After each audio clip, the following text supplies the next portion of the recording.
ጌታ ኢየሱስ ክርስቶስ አንድ ጊዜ ስለ እውነት ልመሰክር መጣው አለ። የእሱ የሆኑ ተከታዮችም ደግሞ ሁል ጊዜ ከእውነት ጋር ነው መቆም ያለባቸው። ከእውነት ጋር ስንቆም፣ እውነትን ይዘን ስንሄድ ደግሞ ትልቁ ተግዳሮት እቺ ምድር የውሸት ናት፣ የሐሰትም ናት እና የዚህ ምድር ሰዎች ደግሞ እውነት ይገኛል የሚባልበትም ስፍራ አሉ።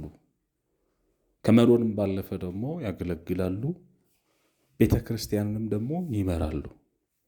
ሲመሩ ምንድን ነው የሚያደርጉት? እና ከእውነት ጋር እውነት ከሆነው ከእግዚአብሔር ሐሳብ ጋር መቆም ሳይሆን እውነትን ከሚናገሩ ሰዎችን ማሳደድ፣ እውነትን ይፋ ከማውጣት ይልቅ ደግሞ ስልጣናቸውን ማሰንበት፣ ጥቅማቸውን ማስጠበቅ ነው እና ሰው ለገንዘብ ብሎ በዚህ ዘመን የማያደርገው ነገር የለም።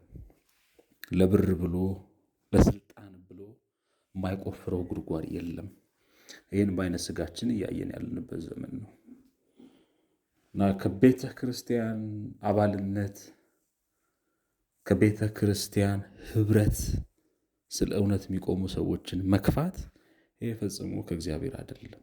ይሄ ልክ አይደለም ማለት ሰይጣናዊ ስራ ነው ማለት፣ ከሰይጣን ስራ ጋር መተባበር ትክክል አይደለም ማለት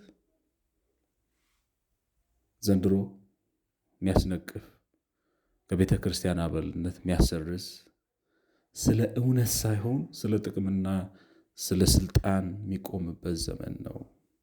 ዘመኑን በደንብ እያወቅን ሰው ለብር ሲል ወንድሙን ይገላል፣ ቤተሰቡን ይሸጣል፣ ቤተ ክርስቲያንን ይሸጣል፣ ህዝቡን ይበዘብዛል።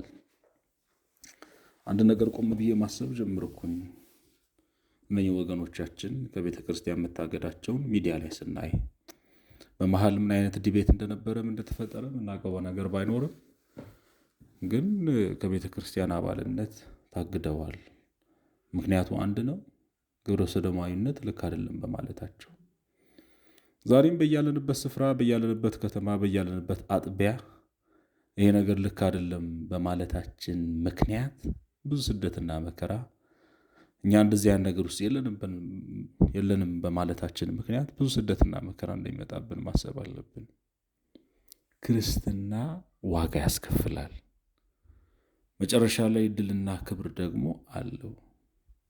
ዋጋ የከፈልንበት ነገር ደግሞ ጣፋጭ ድል አለው። ትልቁ ነገር ከእግዚአብሔር ጋር አንጣላ፣ ከእግዚአብሔር ጋር ሰላም እንሁን።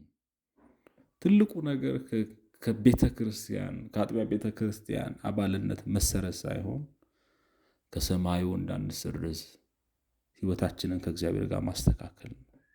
ሰዎች ቤተ ክርስቲያን ውስጥ ካለ ከአባልነት ሊስት ሊያወጡ ይችላሉ፣ ሊሰርዙ ይችላሉ። ግን ሰማይ ካልሰረዘን የራሱ ጉዳይ። ስለዚህ ትልቁ ነገር ከእግዚአብሔር ጋር እንስማማ፣ ስለ እውነት ስንቆም እንደዚህ እንደምንሆን እናስብ። እግዚአብሔር በያለንበት ስፍራ ለእውነት የምንቆም ሰዎች ያድርገን። ሐሳባችንን ልባችንን ከእግዚአብሔር ጋር የምናደርግ ሰዎች ያድርገን። ተባረኩ።